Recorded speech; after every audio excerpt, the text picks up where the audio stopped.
Welcome to Ravi కిరణాలు news bulletin. ముందుగా headlines. Chandrababu పర్యటనలో ఆంక్షలపై బీజేపీ మండిపాటు. ఆంక్షలు ఎందుకని ప్రశ్నించిన ఎమ్మెల్యే ఆదినారాయణ, సవిత ఆదినారాయణ రెడ్డి మధ్య మాటల యుద్ధం. ప్రజలపై ఆంక్షలపై బీజేపీ ఎమ్మెల్యే ఘాటు వ్యాఖ్యలు.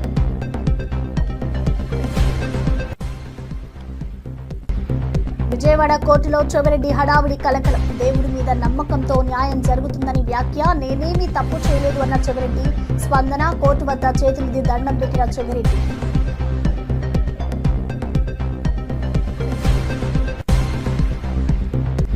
జగన్ డ్రామా చేస్తున్నారని ఆరోపించిన సత్యకుమార్. లిక్కర్ కేసులో సానుభూతి కోసం కుట్ర అంటున్న మంత్రి. మహిళలపై దాడికారి పరామర్శ సరికాదన్న వ్యాఖ్య. ప్రజలను తప్పుదోవ పట్టిస్తున్నారని విమర్శలు.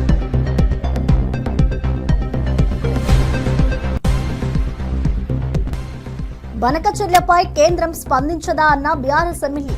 ఎంపీలు రాజీనామా చేస్తే కేంద్రం స్పందించదన్న హరీష్. బనకచెర్లకు చంద్రబాబే కారణమని ఆరోపణ. ప్రాజెక్టు కోసం బీజేపీ కాంగ్రెస్లపై విమర్శ.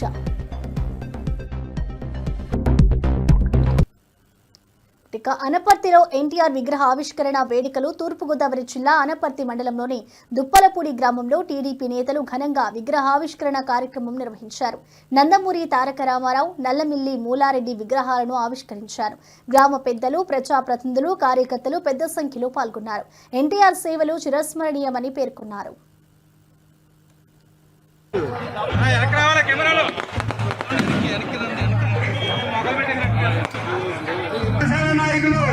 సెంట్రల్ బ్యాంక్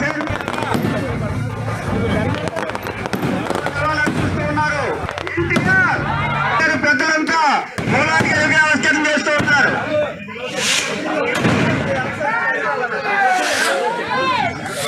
విగ్రహావిష్కరణ కార్యక్రమం జరుగుతూ ఉంది.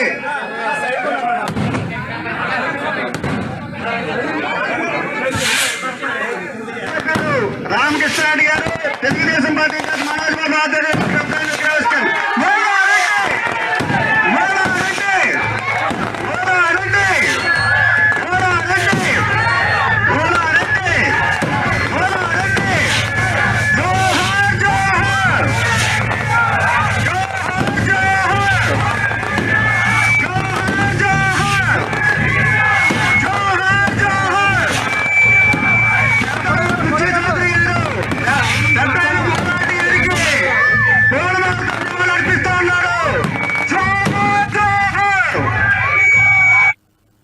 చంద్రబాబు పర్యటనపై బీజేపీ ఎమ్మెల్యే ఆగ్రహం వ్యక్తం చేశారు. సీఎం చంద్రబాబు పర్యటనలో విధించిన ఆంక్షలపై బీజేపీ ఎమ్మెల్యే ఆదినారాయణ రెడ్డి మండిపడ్డారు. ప్రజల వద్దకు వచ్చి ఎవరిని రానివ్వకుండా ఈ స్థాయి ఆంక్షలు ఎందుకని ప్రశ్నించారు. మంత్రి సవితతో వాగ్వాదం చోటు చేసుకుంది. మీరు ప్రజలకు దూరంగా ఉన్నారని ఆరోపించారు. ఇది ఇక్కడ రిస్ట్రిక్టెడ్ బ్లాస్టింగ్ జరుగుతుంది కాబట్టి ఈ విధానం వాళ్ళ యొక్క ఆలోచన ఏ విధంగా ఉంది. కానీ ప్రజలకు స్వేచ్ఛగా వాళ్ళకు వచ్చిన వదలాల. ముఖ్యమంత్రి గారు రావడం అదృష్టం కాబట్టి ఆయన ఏదన్నా అడిగేదాని కోసము, ఆయన స్పీచ్ ఇవ్వడానికి కోసము, భవిష్యత్తు ఎట్లా ఉంటుందో చెప్పడానికి. కాబట్టి నేను మంత్రి గారిని ఇద్దరిని కోరేది ఆ రిస్ట్రిక్షన్ ఇన్స్ట్రక్షన్ కాదు, రిస్ట్రిక్షన్ పెట్టారు.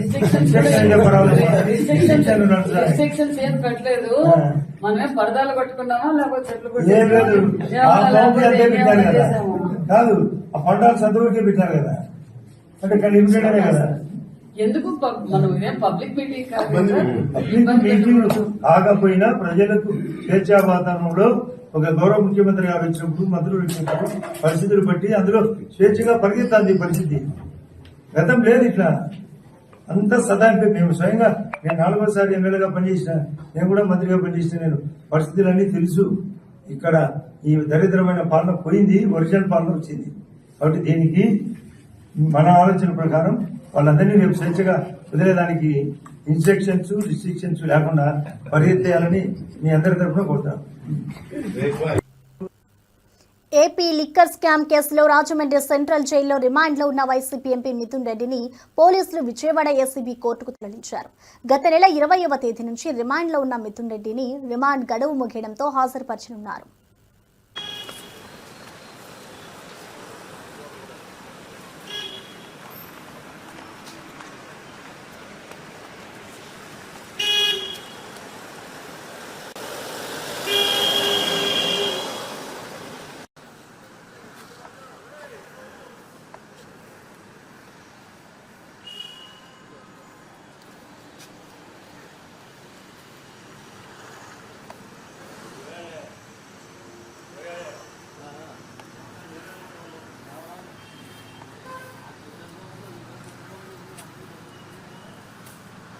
ఇక్కడప్ప ఈ బండిలో ఉన్నాడు.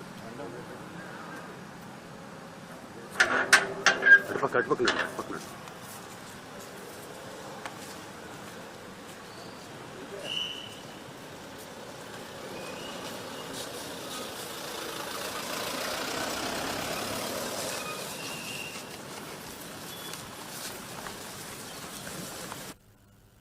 మాజీ సీఎం జగన్ ను మంచి బాలుడు అంటూ సోమిరెడ్డి వ్యాఖ్యానించారు.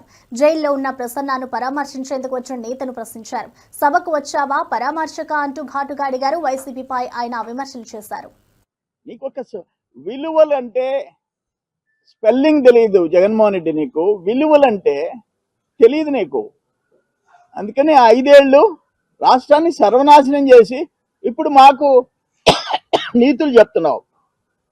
ఇప్పుడు పవర్ పోయి 11 సీట్లు ఇచ్చిన తర్వాత 11 రెడ్డిగా మారిపోయిన తర్వాత ఇప్పుడు మాట్లాడుతున్నావు. నువ్వు ఏం మాట్లాడుతున్నావు? నరకుతారు, రప్ప నరకుతారు, ఏమవుద్దేనని మాట్లాడినోడివి నువ్వు. ఒక మాజీ ముఖ్యమంత్రివి, సిగ్గుతో తలదించుకోవాలి. కానీ ఇప్పుడు మొన్న ఆ రెంటపాడు ఏదో పోయినప్పుడు 3 చచ్చిపోయినారు. అటువంటి జరగకూడదని ఈరోజు అంటే నీకు నీ వెనకుండే గ్యాంగ్కి ఉండే అలవాటు తెలుసు కాబట్టి శాంతి భద్రతల కోసం, ప్రజల ప్రాణాలు రక్షణించే దానికోసం పర్ఫెక్ట్ గా ఎంత పర్మిషన్ ఇచ్చారో దాని ప్రకారం నడవాలని పోలీస్ యంత్రాంగం ప్రయత్నం చేయటం తప్ప అని అడుగుతుందా? తప్ప? దానికేంది నిన్ను చూసి భయపడేది? నువ్వు 1000 మందిని టార్గెట్ పెట్టారు, ఎంత ఏడ్చినారు అక్కడ? నేను పిలుస్తా గంటలో. నువ్వు 1000-2000 కోసం పెద్ద మురిసిపోతుండవు. అవసరమా? ఒక ఇద్దరిని పరామర్శించేదానికి రోడ్డు మీద ర్యాలీ చేసుకుంటావా? చంద్రబాబు నేతృత్వంలో నీటి నిర్వహణపై సమీక్షా సమావేశం జరిగింది. నీటి పారుదల శాఖ మంత్రి నిమ్మల రామానాయుడు, ఉన్నతాధికారులు పాల్గొన్నారు. నీటి వనరుల వినియోగంపై సమీక్ష చేశారు. సాగునీటి ప్రాధాన్యం గురించి చర్చించారు.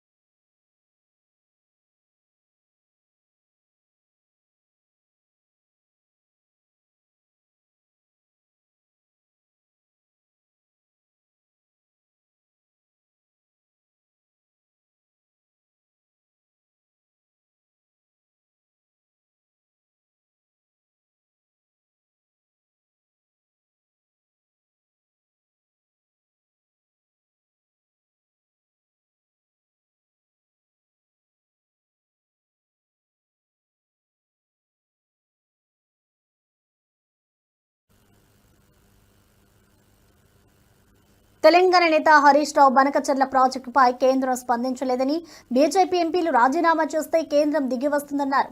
పార్లమెంట్ను కాంగ్రెస్ ఎంపీలు అడ్డుకుంటే ప్రాజెక్టు ఆగిపోతుందన్నారు. చంద్రబాబు వల్లే ప్రాజెక్టు నత్తనడకన నడుస్తోందన్నారు. ఇప్పుడు తెలంగాణ కాంగ్రెస్ ఎంపీలు మొత్తం కాంగ్రెస్ పార్టీ ఒక అడ్జర్న్మెంట్ మోషన్ ఇచ్చి పార్లమెంట్ స్తంభింపజేస్తే కడతారా? లేదు 8 మంది బీజేపీ ఎంపీలు మా తెలంగాణకు అన్యాయం జరుగుతుంది, మేము రాజీనామా చేస్తామంటే దెబ్బకు దిగిరాదా ఢిల్లీ? ఇవాళ ఎందుకు చంద్రబాబు నాయుడు చేతుల్లో ఢిల్లీ ఉంది? ఎంపీలను చూసుకొనే కదా. మరి మన ఎంపీలు నిర్ణయించుకోవాలి. మిమ్మల్ని ఎంపీలు చేసింది తెలంగాణ హక్కులు కాలరాయడానికా, తెలంగాణ హక్కులు కాపాడడానికా? తెలంగాణ బీజేపీ ఎంపీలు ఆలోచించాలి. ఇలా ప్రజలు ఆలోచిస్తున్నారు.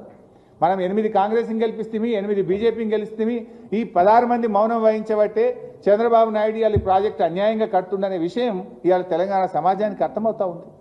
సో సిడబ్ల్యూసీని ఒప్పిస్తానే ధైర్యం ఎక్కడిది మీకు?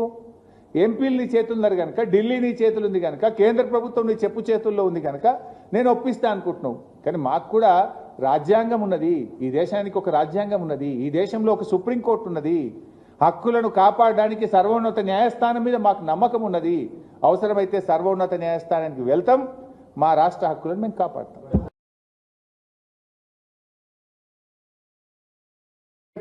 చంద్రబాబు నాయుడు ఇవాళ ఈ ప్రాజెక్టు అన్యాయంగా కడుతుందనే విషయం ఇవాళ తెలంగాణ సమాజానికి అర్థమవుతా ఉంది. సో సిడబ్ల్యూసీని ఒప్పిస్తానే ధైర్యం ఎక్కడిది మీకు? ఎంపీలు నీ చేతులున్నారు కనుక, ఢిల్లీ నీ చేతులు ఉంది కనుక. ముఖ్యమంత్రి రేవంత్ రెడ్డి యూట్యూబ్ జర్నలిస్టులపై తీవ్ర వ్యాఖ్యలు చేశారు. వారిని చూస్తే చెంప పగలగొట్టాలనిపిస్తుందని అన్నారు. ఈ వ్యాఖ్యలు జర్నలిస్టు సంఘాల ఆగ్రహానికి దారితీశాయి. గతంలోనూ ఆయన ఇలా పలుమార్లు విమర్శలు చేశారు. పత్రికా సమావేశాలకు కూడా ఎవరు పడితే వాడు లోపలికి వచ్చేసి మీకంటే ముందల కూర్చోలో కూర్చుంటాడు. ఇంతకుముందు నేను చూస్తున్నాను, ఒక 15 సంవత్సరాల క్రితం నేను ప్రజాప్రతినిధిగా ఎన్నికైనప్పుడు పత్రికా సమావేశాలు పెడితే సీనియర్ రాగానే సీనియర్ జర్నలిస్ట్ ఏ పేపర్ అయినా ఉండని, లేకపోతే ఏ టీవీ అన్నా ఉండని, జూనియర్స్ ఎవరైనా ఉంటే సీనియర్స్ వస్తే ముందల సీట్లో కూర్చున్న వాళ్ళు కూడా లేచి వాళ్ళకి సీట్ ఇచ్చి వెనక్కి కూర్చున్న వాళ్ళు, ఒకవేళ సీట్ లేకపోతే పక్కకు నించొని నోట్ చేసుకునేది. ఒక బాధ్యత, ఒక గౌరవం, ఒక మర్యాద. వాళ్ళ యాజమాన్యాలు ఎవరున్నా జర్నలిస్టుని ఒక గౌరవించుకునే పరిస్థితి ఉండే. ఇప్పుడు ఆ పరిస్థితి పూర్తిగా దెబ్బతిన్నది. వాడు ఖాళీగా ఉంటాడు కాబట్టి 3 గంటల ముందే వచ్చి ముందల కుర్చీలో కూర్చుంటాడు, కాలు మీద కాలు వేసుకొని.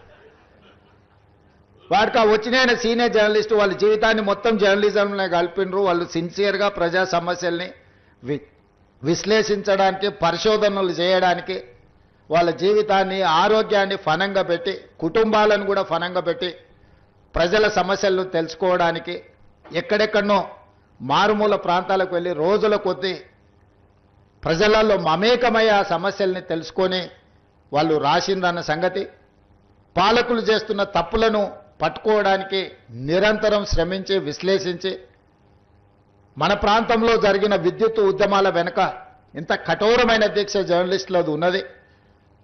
సరళీకృత విధానాలు వచ్చినప్పుడు ఆ సరళీకృత విధానాలు దేశ సంపదను పెట్టుబడిదారులు ఏ విధంగా కొల్లగొడతారని ఆనాడు విశ్లేషించిన జర్నలిస్టులకు ఈ రోజు వచ్చినోనికి వాళ్ళ గురించి ఓనమాలు కూడా తెలియని పరిస్థితి. వాళ్ళు వస్తే కనీసం కూర్చోమని చెప్పాల్సిన కనీస మర్యాద పాటించాలన్న ఇంగిత జ్ఞానం కూడా కోల్పోయిన వాళ్ళు ఈరోజు వచ్చి మేము పత్రికా సమావేశాలు పెట్టినప్పుడు ముందల వరుసలు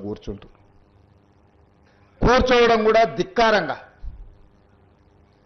మన మీదో లోకు అయినట్టు వాడేదో మన మీద పెత్తనాన్ని చెలాయించడానికి వచ్చినట్టు మన కళ్ళకు చూస్తుంటాడు. ఇంకా నువ్వు నమస్కారం పెడతలేవు, నన్ను చూసి తల ఉంచుకుంటలేవేందని.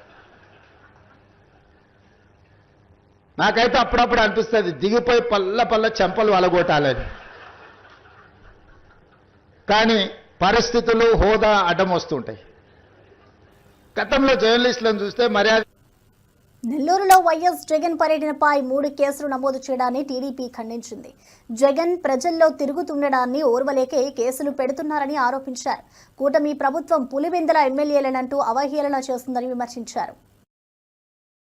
జగన్మోహన్ రెడ్డి గారు ఆంధ్రప్రదేశ్ రాష్ట్ర మాజీ ముఖ్యమంత్రి, ప్రతిపక్ష నాయకుడు, ప్రజల తరపున గలం విప్పుతున్నటువంటి నాయకుడు, ప్రజల పక్షాన నిరంతరం నిలబడేటటువంటి నాయకుడు, వైఎస్ఆర్ కాంగ్రెస్ పార్టీ అధ్యక్షులుగా ఉన్నటువంటి శ్రీ జగన్మోహన్ రెడ్డి గారు నెల్లూరు జిల్లా నిన్న పర్యటనకు వెళ్తే, నెల్లూరు జిల్లాలో జగన్మోహన్ రెడ్డి గారికి మద్దతుగా వచ్చినటువంటి వేలాది మంది జనాల్ని చూసి తట్టుకోలేనటువంటి ఈ కూటమి ప్రభుత్వం ఆల్రెడీ అక్రమ కేసులు పెట్టడం స్టార్ట్ చేసింది. నిన్న నెల్లూరు జిల్లా పర్యటన మీద మాజీ ఎమ్మెల్యేగా ఉన్నటువంటి ప్రసన్న కుమార్ రెడ్డి గారితో పాటు మరికొందరి మీద నిన్న కేసులు నమోదు చేసింది. 3 కేసులు అప్పుడే నిన్న నెల్లూరు పర్యటన మీద నమోదు చేయడం జరిగింది.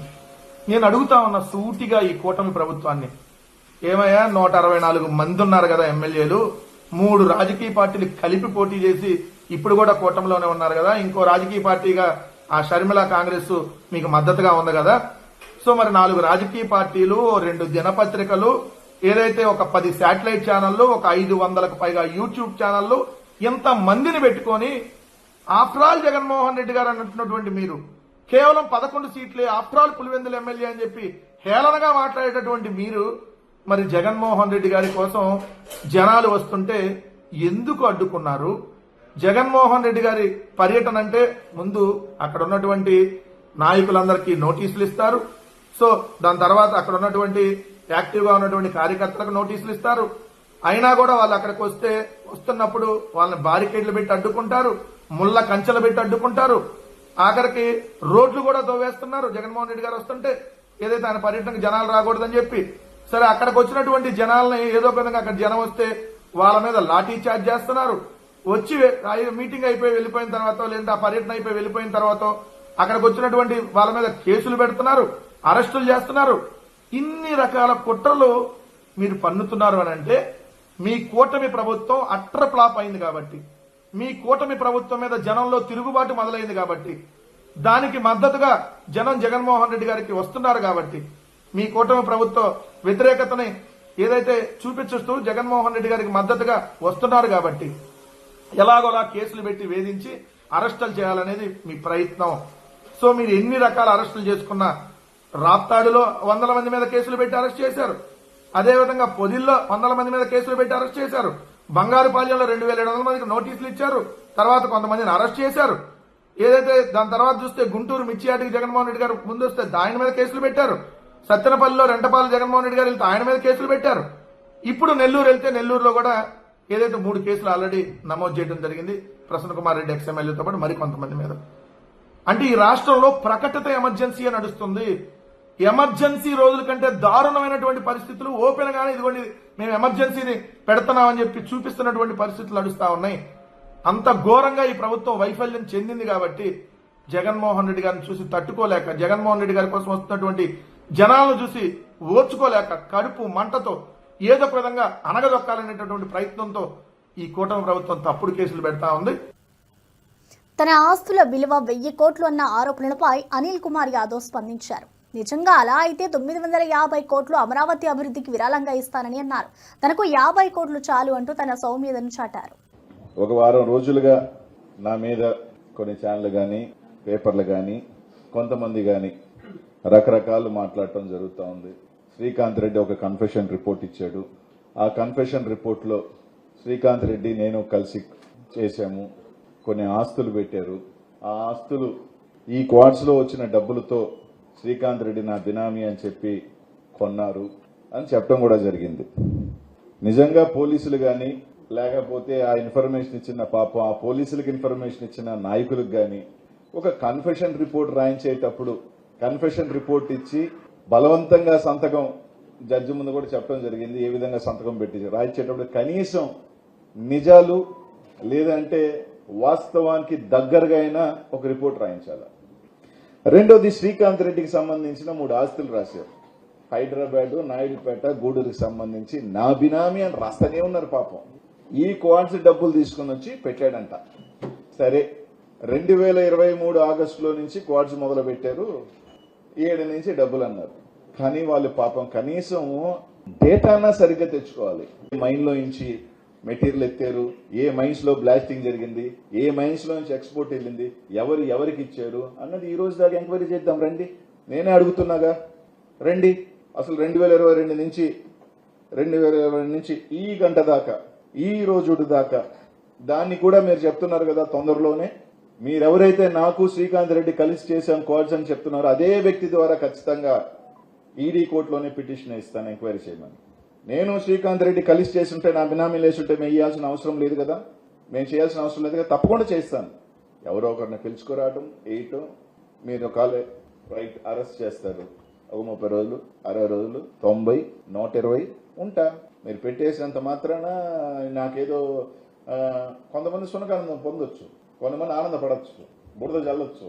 ఈరోజు ఓపెన్ గా ఇంతకన్నా ట్రాన్స్పరెంట్ గా ఈరోజు నాకు పవర్ లేదు ఏం లేదు, నా ఆస్తుల మీద కూడా ఎంక్వైరీ చేయండి నేనే అడుగుతున్నా. లేదు క్వాంట్స్ మీద కూడా ఎంక్వైరీ చేయండి. ఈ రోజు దాకా ఎవరెవరు దొరుకుతారో అన్ని బయటకు వస్తాయి కదా. 2 కంపెనీలు పెట్టామని చెప్పాడు. ఒకటి ఆయన, రెండోది నీ బినామీయా, అంతే కదా. నీ కింద ఉన్న నీ ఇంట్లో ఉన్న వ్యక్తి పేరు మీద ఇంకో కంపెనీ పెట్టామంటే అది నీ బినామీయే కదా. నేను 20,000 చేశాను, సంవత్సరం అంతా 1,00,000 చేసింది, పోయిన సంవత్సరం 9 లక్షలు. సరే 9, 6 దాని మీద నేను డిబేట్ కూడా పెట్టదలుచుకోవట్లా. 9 లక్షలు పోయిందా, 6 లక్షలు పోయిందా, ఎంత పోయిందో నేను డిబేట్ పెట్టుకోవట్లా. మేము 20,000 చేశాం, 1,00,000 టన్నులు పోయింది ఈ సంవత్సరం. 1,00,000 టన్నులు పోతే కొరవ 90 మంది చేశారని ఏదో మాట్లాడాడు. 6 లక్షలు 9 లక్షలు ఎంతమంది చేశారు? వైసీపీ నేత చెవిరెడ్డి భాస్కర్ రెడ్డి విజయవాడ కోర్టు ప్రాంగణంలో హడావుడి చేశారు. పోలీసు వ్యాన్ దిగగానే 2 చేతులతో దండం పెట్టారు. నేనేమీ తప్పు చేయలేదు, న్యాయం జరుగుతుందని ఆశిస్తున్నానని అన్నారు. దేవుడిపై నమ్మకాన్ని వ్యక్తం చేశారు.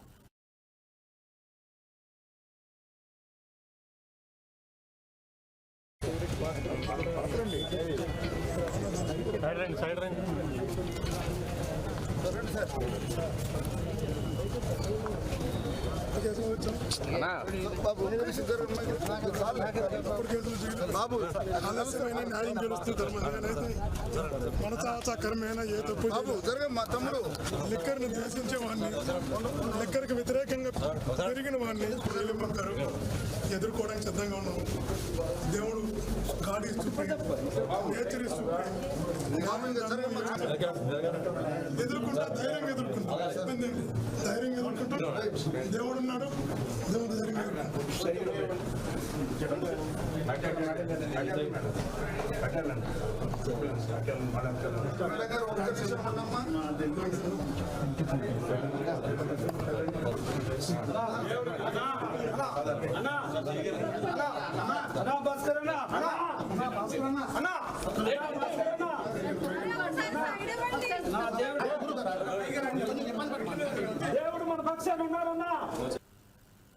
సానుభూతి కోసం డ్రామా. మంత్రి లిక్కర్ కేసులో జగన్ అరెస్ట్ అయితే సానుభూతి వస్తుందన్న ప్లాన్తో డ్రామా చేస్తున్నారని మంత్రి సత్యకుమార్ ఆరోపించారు. మహిళలపై దాడి చేసిన వ్యక్తిని పరామర్శించడం సరికాదన్నారు. ప్రజలను తప్పుదోవ పట్టిస్తున్నారని విమర్శించారు. అన్నీ కూడా ఎటువైపు తీసుకున్నాయి, వేళ్ళన్నీ కూడా ఒక చోటే చూపిస్తున్నాయి. బిగ్ బాబ్ వైపు చూపిస్తున్నాయి, ప్యాలెస్ వైపు చూపిస్తున్నాయి. దాంట్లో భాగంగానే ఇవాళ పరామర్శకు వెళ్తూ నాకు ఒక్కటే అర్థం కాని విషయం ఏంటంటే, పరామర్శకు ఎవరైనా ఇబ్బందుల్లో ఉన్న వాళ్ళని వెళ్తాం, దౌర్జన్యాలు చేసి జైల్లో ఉన్న వాళ్ళని, కబ్జాలు చేసిన వాళ్ళని, లేకుంటే మహిళల్ని చాలా అమానవీయంగా దూషించిన వాళ్ళని పరామర్శకు వెళ్తున్నాడంటే అటు నేను గత మాజీ ముఖ్యమంత్రి ఏ రకమైన ఆలోచన ధోరణిలో ఉన్నారో మనకు అర్థమవుతా ఉంది. పైగా ఆయన 6 సార్లు ఎమ్మెల్యేగా ఉన్నారు, ఆయన అరెస్ట్ చేస్తారా? లేదా 5 సార్లు ఎమ్మెల్యేగా ఉన్నారు, అరెస్ట్ చేస్తారా?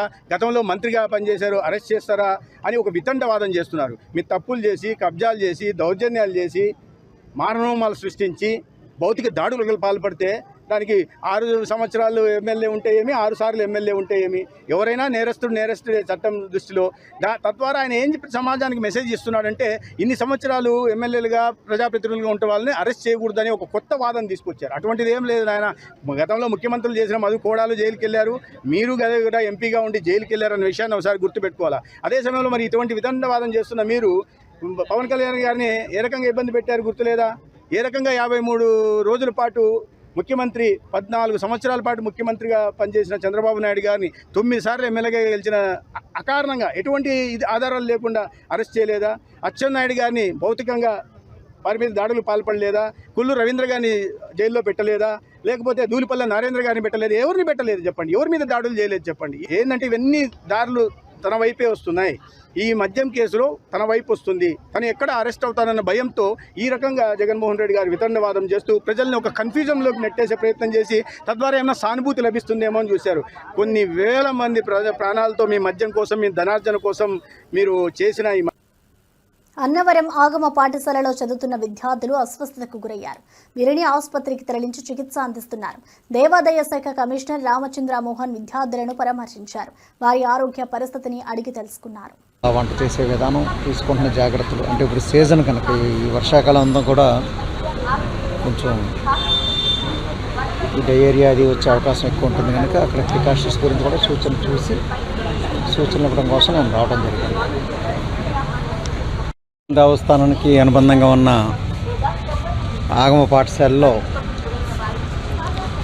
విద్యార్థులు కొంతమందికి మొన్న ఆఫ్టర్నూన్ నుంచి కూడా విరోచనాలు, దాంతోపాటుగా కొద్దిమందికి వాంతులు కూడా రావటం గమనించారు. దాని నుంచి ముందుగా దేవస్థానం తరపున వైద్యం చేయించారు. తర్వాత ఇంకా తగ్గకపోవడంతో నిన్న వాళ్ళను పుణె హాస్పిటల్కి షిఫ్ట్ చేయడం జరిగింది. కానీ డాక్టర్ గారితో మాట్లాడిన తర్వాత ఏంటంటే వచ్చేటప్పటికి వాళ్ళ కండిషన్ స్టేబుల్గానే ఉంది. తర్వాత ట్రీట్మెంట్ చేశారు. డిహైడ్రేషన్ రాకుండా కూడా ఫ్లూయిడ్స్ అది ఇవ్వటం జరిగింది.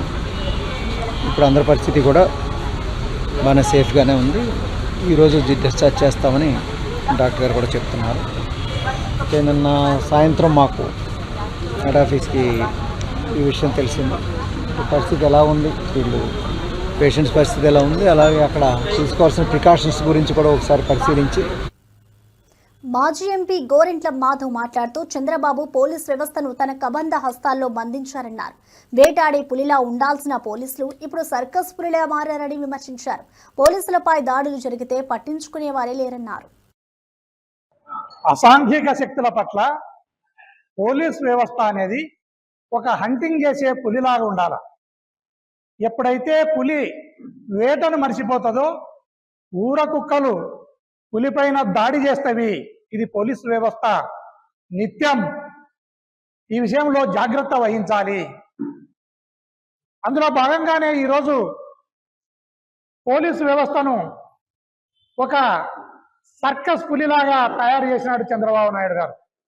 సర్కస్ పులికి వేటాడడం మరిపించి దానికి సర్కస్లో ఉన్న పులికి ఆహారంగా స్వయంగా మనమే ఫీడింగ్ చేస్తే, మనమే దాన వేస్తే ఎట్లయితే పులి వేటను మర్చిపోతుందో పోలీసు వ్యవస్థను కూడా చంద్రబాబు నాయుడు తన కబంధ హస్తాలలో బందీని చేసి పోలీసు వ్యవస్థను నాశనం చేసే కార్యక్రమానికి ఆయన శ్రీకారం చుట్టడం జరిగింది.